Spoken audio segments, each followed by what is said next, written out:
c'est dans le ciel qu'il faut regarder pour être vraiment dépaysé. Perché en haut de cette grue-là, c'est un restaurant.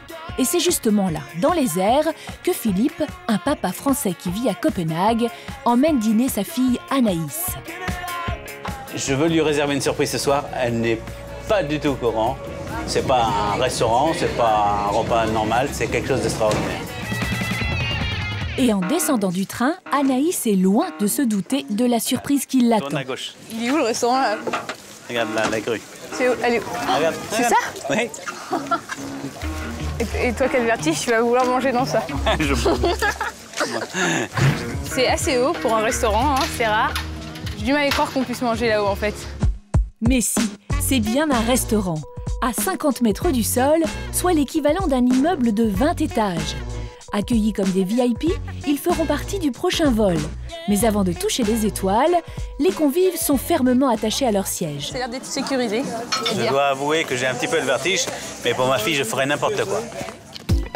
Une fois installé, le balai des serveurs commence immédiatement, car ici, on vous sert avant le décollage. L'entrée, le plat principal et le dessert. On a tout en même temps. On n'a pas le droit de regarder ce qu'il y a comme plat principal. Avant de partir, un membre d'équipage leur donne les dernières consignes de sécurité, essentielles quand on dîne à 20 mètres du sol. Il vient de dire que comme quoi il faut faire attention à rien faire tomber par terre. Si on veut prendre des photos ou autre chose, il ne faut pas faire tomber la caméra. Enfin, faire attention. On n'a pas le droit de fumer.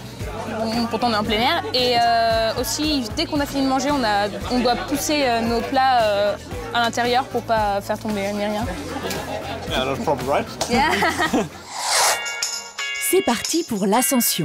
Temps estimé, 1 minute.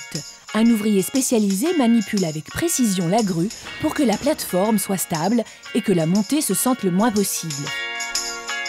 Pendant qu'Anaïs et Philippe admirent la vue, revenons un moment sur le fonctionnement de cet incroyable restaurant.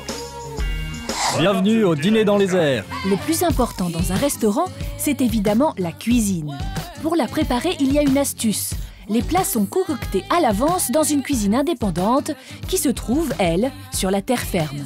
Dans une assiette unique, le chef prépare une entrée, un dessert et un plat principal secret que les passagers ne découvriront qu'une fois en l'air. Les serveurs embarqués ne s'occupent donc que de servir le vin.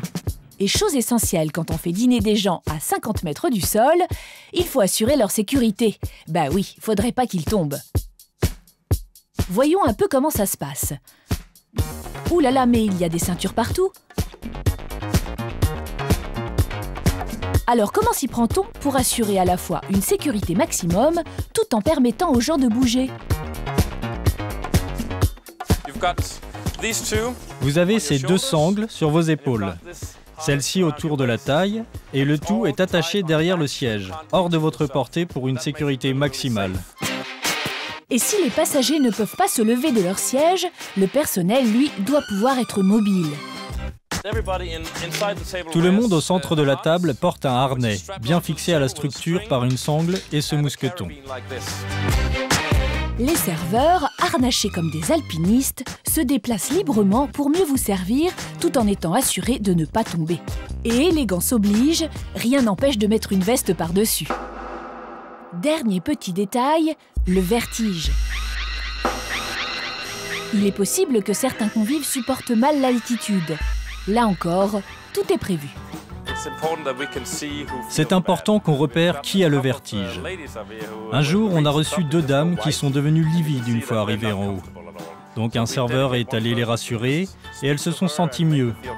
Parce que c'est très important. Si quelqu'un se sent mal, on redescend en 30 secondes. On dépose la personne et on remonte. Voilà, vous savez tout des coulisses de ce restaurant.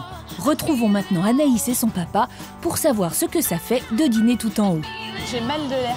C'est marrant ça. C'est pas que moi qui n'ai pas de vertige, j'ai un peu peur en fait. Ah, c'est marrant parce que moi qui ai le vertige, je n'ai absolument pas peur. Et ne m'arrête, hein, je te jure, elle me touche là, j'ai trop mal en fait. Une fois en l'air, Anaïs a du mal à trouver ses marques. Quelle est ton impression? En fait, on voit le pays d'une autre manière, quoi. Là, on voit le dessus. En avion, on est trop haut et là, on voit bien la mer, c'est formidable. Le service est génial, ils sont sympas. La nourriture, je vais goûter, on va voir. Passons maintenant aux choses sérieuses. Le repas danois. Sera-t-il au goût de nos Frenchies? Goûte, c'est bon. C'est bon? Ouais, c'est bon. Qu'est-ce que tu en penses? Oh, c'est bon. Alors, qu'est-ce que c'est d'après toi? Du pâté de poisson. Par contre, je trouve pas que c'est un peu salé. Enfin, c'est un drôle de goût, il y a une drôle d'épice. Et regarde, papa, regarde là. Attends, retourne-toi si t'as le courage. Tu peux pas. Vas-y, retourne-toi. Merci pour ce que tu as fait. Tu sais que j'ai un petit peu le vertige. Regarde, là-bas. Tu disais que t'avais pas le vertige. Je comprends pas. Alors, là, t'as vu la jolie place? Ah, c'est formidable. Et on dévoile le plat du jour. Volaille rôtie à la danoise aux petits légumes. C'est de la bonne cuisine quand même. Oui. Ouais. Et c'est mieux de ce qu'on mange d'habitude. Skål! Skål!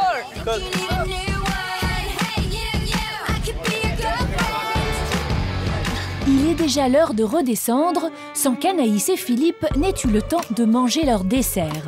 Alors, votre impression? Ça a duré 20-30 minutes. Bah ouais, 30 minutes. Ouais, j'aurais aimé rester plus longtemps. Je crois que j'aurais bien aimé en fait qu'on me serve une entrée, un dessert, un plat principal et un dessert. Là, on nous a servi le plat dès le départ. Et voilà l'exigence des Français à table. Le dîner est malgré tout un vrai succès. Bon, c'était sympa quand même, hein. C'était bien. Anaïs et Philippe repartent conquis de leur dîner au Danemark. Et ils sont loin d'être les seuls.